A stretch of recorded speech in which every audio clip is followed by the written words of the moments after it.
ఒరే పనికి మాలినోడా, చెప్పులు కుట్టించే పని కూడా సరిగ్గా చేయలేవా? అసలు ఈ శాండిల్స్ వాల్యూ ఎంతో తెలుసా నీకు? ఛ! నా తప్పే. 1,50,000 పెట్టి కొన్న లూయి విట్టాన్ శాండిల్ ని నీ చేతుల్లో పెట్టాను చూడు. నా చెప్పుతో నేను కొట్టుకోవాలి. షోరూమ్ కి తీసుకువెళ్ళమంటే ఎక్కడ రోడ్డు పక్కన కుట్టించుకొచ్చావా? నీకసలు తెలివుందా? ఈ చెప్పులు వేసుకొని రేపు నేను ఫంక్షన్ కి ఎలా వెళ్ళాలి అని అంటూ తన చేతిలో ఉన్న చెప్పును తన అల్లుడు ఆకాష్ ముఖంపైకి విసిరి కొట్టింది ఆకాష్ అత్త పద్మావతి. క్షమించండి అత్తయ్య, ఏదో తెలియక చేశాను. వెంటనే దీన్ని సరిచేస్తాను. నోర్మై పో, వెళ్ళి జ్యూస్ తీసుకురా. ఆకాష్ కు జరిగిన అన్యాయాన్ని దూరం నుంచి పని చేసుకుంటూ గమనించిన ఇంటి పని మనిషి కమలం, అదిగో చూడు, చిన్నపిల్లల్లాగా ఎలాంటి డ్రెస్సులు వేసుకున్నారో. మనలాగా కష్టపడి డబ్బు సంపాదిస్తేనే దాని విలువ తెలుస్తుంది. భర్త డబ్బుల మీద బతికే ఇలాంటి వాళ్ళకి ఎలా తెలుస్తుంది?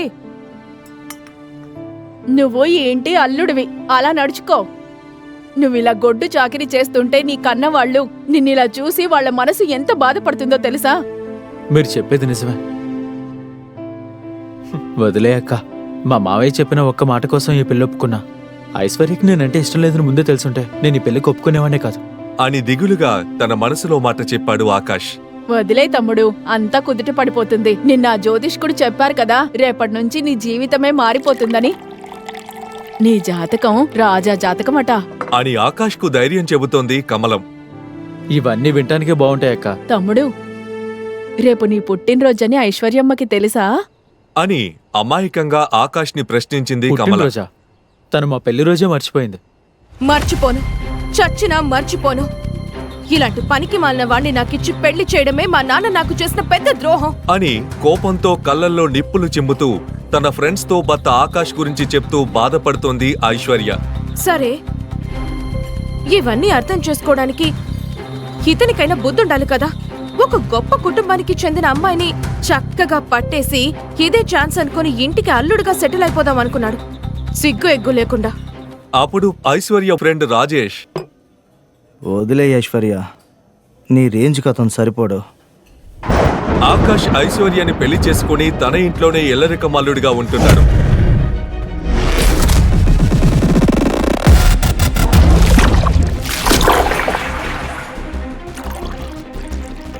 పెళ్లైన దగ్గర నుండి ఐశ్వర్య ఇంట్లో ఒక పనోడిలా అన్ని పనులు చేస్తూ ఉన్నాడు ఆకాష్.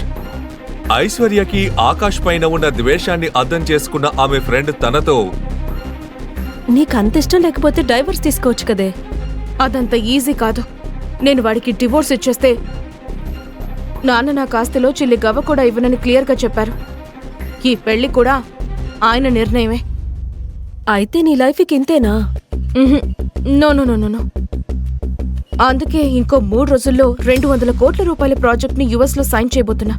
అది పూర్తయిన వెంటనే ఇండియాకొచ్చిన నెక్స్ట్ సెకండ్ ఈ బికారి గాడికి డివోర్స్ ఇచ్చి ఇంటి నుంచి వాడిని బయటికి గంటేస్తాను అంటూ కోపంతో చెప్పిన ఐశ్వర్య తన గ్లాసులో మిగిలిన మందు ఒక్క గుక్కలో తాగేసింది. ఐశ్వర్య యుఎస్ వెళ్లడానికి లగేజీ ప్యాక్ చేసుకుంటుంది. తన పుట్టినరోజును ఐశ్వర్య గుర్తు పెట్టుకుంటుందేమో అని ఆశతో కొత్త బట్టలతో ఐశ్వర్య ఎదురుగా వచ్చి నిలబడ్డాడు ఆకాష్. కాని ఐశ్వర్య అతన్ని అస్సలు పట్టించుకోలేదు. ఐశ్వర్య ఒకవేళ నా బర్త్డే మర్చిపోయిందేమో అని నిరుత్సాహంగా వెనక్కి వెళ్లబోతుంటే ఏదో గుర్తొచ్చినట్టు ఆకాష్ ని పిలిచింది ఐశ్వర్య.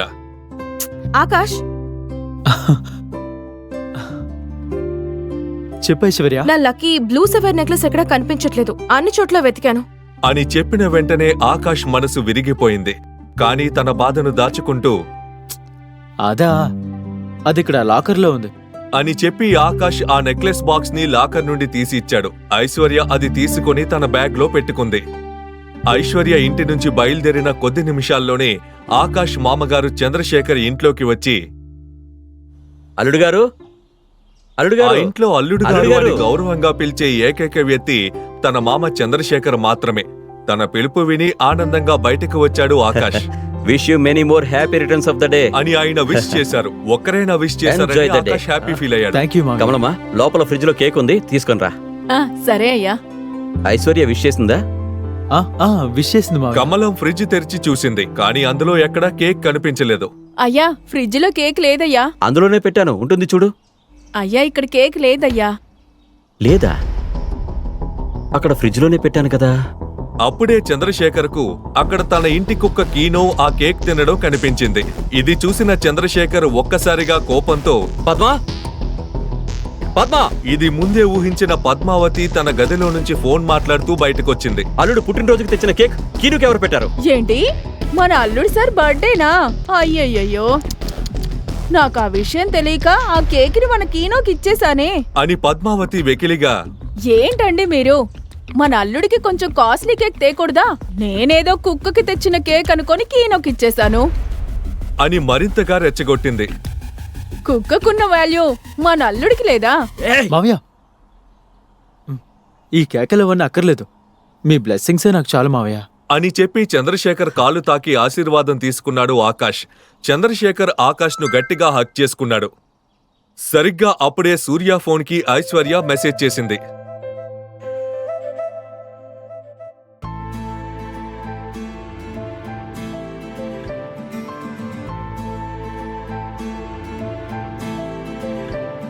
మొదటిసారి ఐశ్వర్య తనకి కాల్ చేయడంతో ఎంతో ఆనందంగా ఆమె కోసం ఒక అందమైన ఫ్లవర్ బొకే కొనేందుకు ఒక షాప్ దగ్గర బైక్ ఆపాడు.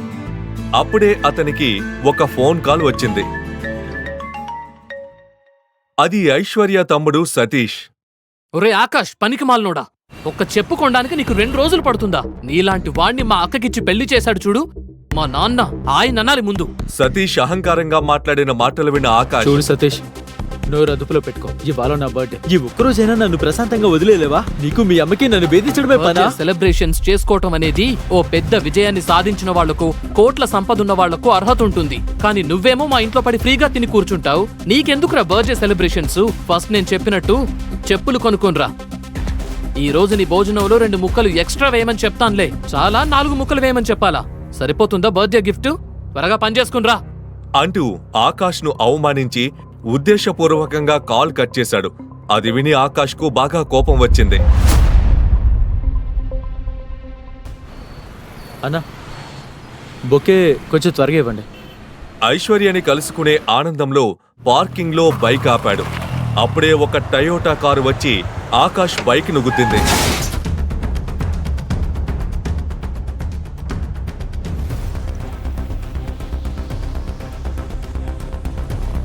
ఏయ్, కళ్ళు తొబ్బాయారా?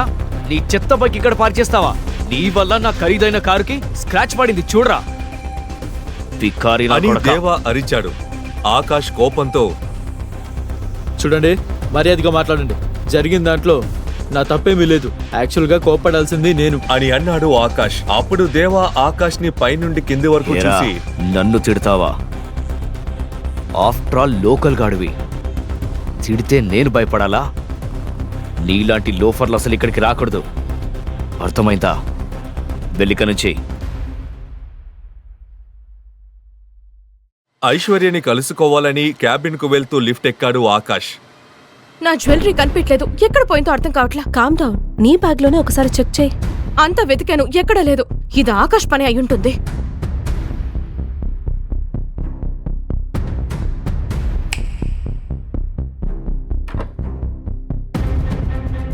ఆకాష్, నిజం చెప్పు, నా జ్యువెలరీ బాక్స్ లో ఉన్న గోల్డ్ చైన్ ఎక్కడా? తెలీదని మాత్రం చెప్పకు. ఐశ్వర్య అలా అనడం విన్న ఆకాష్, ఐశ్వర్య, నీ నెక్లెస్ ఏయ్, నేను నీ డ్రామాలన్నీ ఇంట్లో పెట్టుకో. కబోర్డ్ లో లాకర్ కీస్ కూడా నీ దగ్గరే ఉన్నాయి. నిన్ను నమ్మి బాక్స్ కూడా ఓపెన్ చేయకుండా దాన్ని ఇక్కడికి తీసుకొచ్చాను.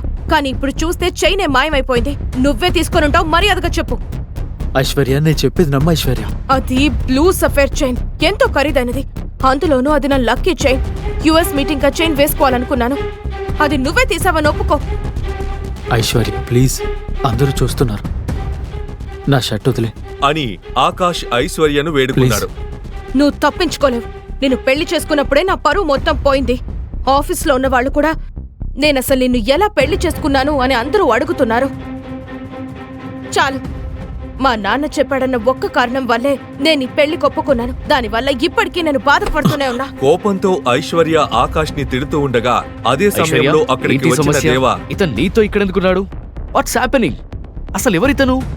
ఇతని గురించి చెప్పేంత గొప్పవాడేమీ కాదులే. ఏయ్, నా ఫ్లైట్ బోర్డింగ్కి ఇంకా 1 hour మాత్రమే ఉంది. ఆ లోపు నా చైన్ నా చేతిలో ఉండాలి. ఇదే నీకున్న చివరి అవకాశం.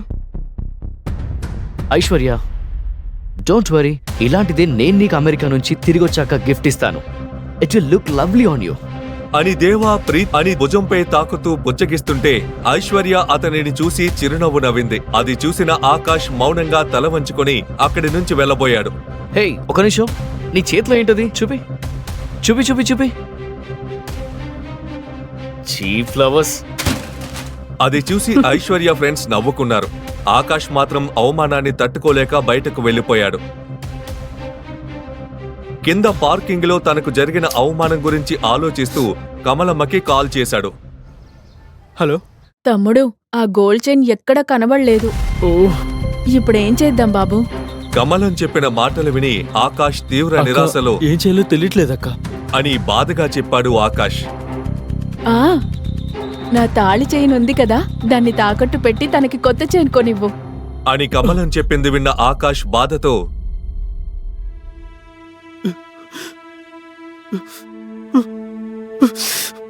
తమ్ముడు తమ్ముడు తమ్ముడు అక్క, అదే వద్దక్క, నేనేదో ఒక దారి చూసుకుంటానులే. సరే తమ్ముడు.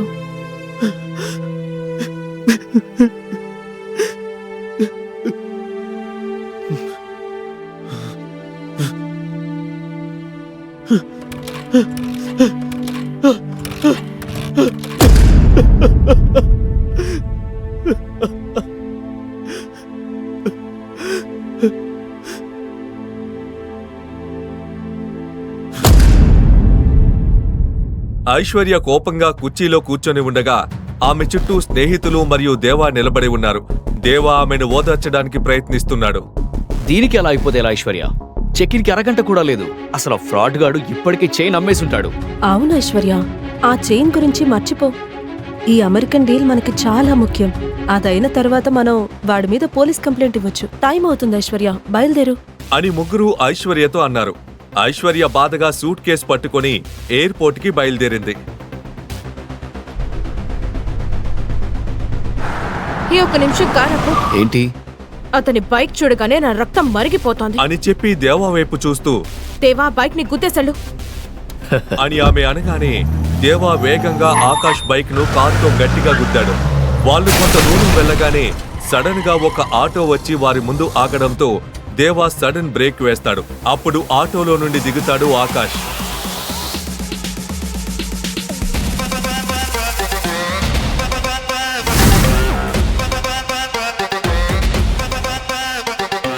ఏంట్రా, నీ ఇష్టం వచ్చినట్టు రోడ్డు మీద ఆటో ఆపుతావా? నీకు ఆఫీస్లోనే గుణపాఠం చెప్పాల్సిందే.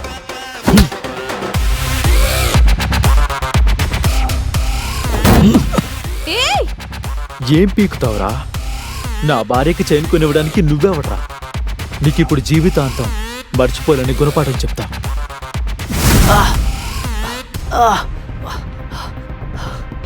చూసావా ఐశ్వర్య? నువ్వు చైన్ దొంగలించి ఆయన అంటున్నావా? ఆయన నానే అర్హత ఉందా నీకు?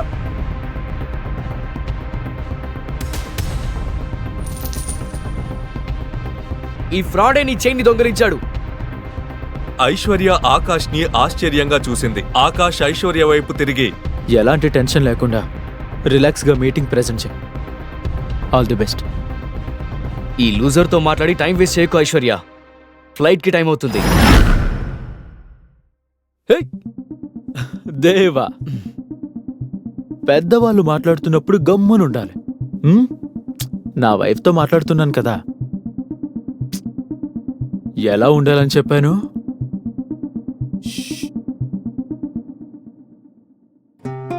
నువ్వేం కంగారు పడక ఐశ్వర్య, నువ్వు ఖచ్చితంగా యుఎస్ వెళ్తావు. జాగ్రత్తగా వెళ్ళిరా. Don't worry. బాయ్.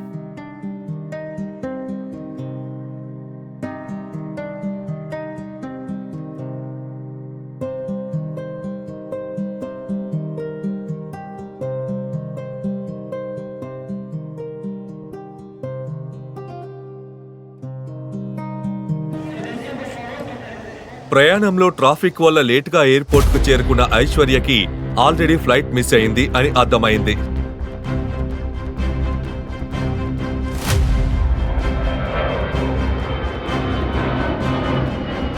దీనంతటికి కారణం ఆ ఆకాశే. అని ఐశ్వర్య తనలోనే కోపంగా తిట్టుకుంది. మీరు ఐశ్వర్య కదా? ఎస్. మీ ఫ్లైట్ మిస్ అయిందని బాధపడాల్సిన అవసరం లేదు. ఆర్ఎస్వి గ్రూప్ ఆఫ్ కంపెనీస్ ప్రత్యేకంగా మీకోసం చార్టర్డ్ ఫ్లైట్ రెడీ చేసింది. What? May I have your passport? Show. అని పాస్పోర్ట్ కోసం బ్యాగ్ ఓపెన్ చేసింది ఐశ్వర్య. అప్పుడే అందులో తను మిస్ అయిన చైన్ కూడా కనిపించింది. అది చూసి ఐశ్వర్య ఒక్కసారిగా షాక్ అయింది. ఆమె ఆ చైన్ అండ్ తన అసలు చైన్ రెండూ తీసుకుని వాటిని పోల్చి చూసింది. ఇదలా 2 చైన్స్? ఐశ్వర్య చేతిలోని ఆ చైన్ చూస్తూ ఆశ్చర్యపోయిన ఆఫీసర్, వావ్ మ్యామ్, అయితే మీరే ఆ లక్కీ గర్లా? ఇది లిమిటెడ్ ఎడిషన్ సఫైర్ చైన్. 1 గంట క్రితమే సూరత్ నుండి ప్రత్యేకమైన ఫ్లైట్లో ఇక్కడికొచ్చింది. ఇది మీకోసమే వచ్చిందని ఇప్పుడు అర్థమైంది. ఇదెవరు కొన్నారో మీకు తెలుసా? సారీ మ్యామ్, అది కాన్ఫిడెన్షియల్. బోర్డింగ్ టైం అవుతుంది. Shall we move Mrs Akash Malhotra? Akash Malhotra.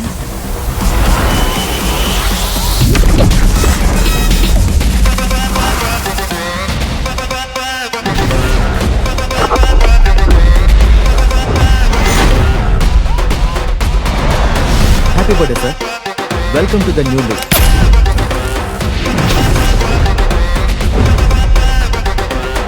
మీకోసం ఒక చిన్న gift sir. Sir please. Akash తనకి బర్త్డే గిఫ్ట్ గా వచ్చిన లగ్జరీ కార్లో కూర్చొని పర్సులో ఉన్న తల్లి మరియు ఐశ్వర్య ఫొటోస్ ని చూస్తున్నాడు. హలో. హే ఐశ్వర్య, ఫ్లైట్ ఎక్కావా? ఇంకా లేదు. ఏమైంది? ఒకే 1 నిమిషం ఎంట్రన్స్ గేట్ దగ్గరకు వస్తావా? ఎందుకు? కొంచెం అర్జెంట్. వెంటనే వస్తున్నా. ఎయిర్పోర్ట్ ఎంట్రన్స్ వైపు పరిగెత్తింది ఐశ్వర్య. అక్కడ జరిగే సీన్ చూసి ఒక్కసారిగా షాక్ అయింది ఐశ్వర్య. తనని చెప్పులు కుట్టించమని చెప్పిన అత్త ఎందుకు తన కాళ్ళపై పడి క్షమాపణ కోరింది? తన భార్యకు ఒక తాళి కొనివ్వలేని భర్త ఎలా కోట్లు ఖర్చు చేసి చార్టర్డ్ ఫ్లైట్ ఇప్పించాడు? రోల్స్ రాయిస్ కార్లకు యాజమాని ఒక దివాలా తీసిన వ్యక్తిలా ఎందుకు ప్రవర్తిస్తున్నాడు? అంతటి పెద్ద యుఎస్ ఫ్లైట్ ను ఎందుకు ఒక బికారి కోసం ఆపేశారు? అసలు ఎవరు ఈ ఆకాష్ మల్హోత్రా? ఈ ప్రశ్నలన్నింటికీ సమాధానం కోసం ఈ క్రింద ఇచ్చిన లింక్ పై క్లిక్ చేసి పాకెట్ ఎఫ్ఎం యాప్ ను ఇన్స్టాల్ చేయండి. ప్రపంచవ్యాప్తంగా సంచలనం సృష్టించిన ది బాస్ కథని వినండి.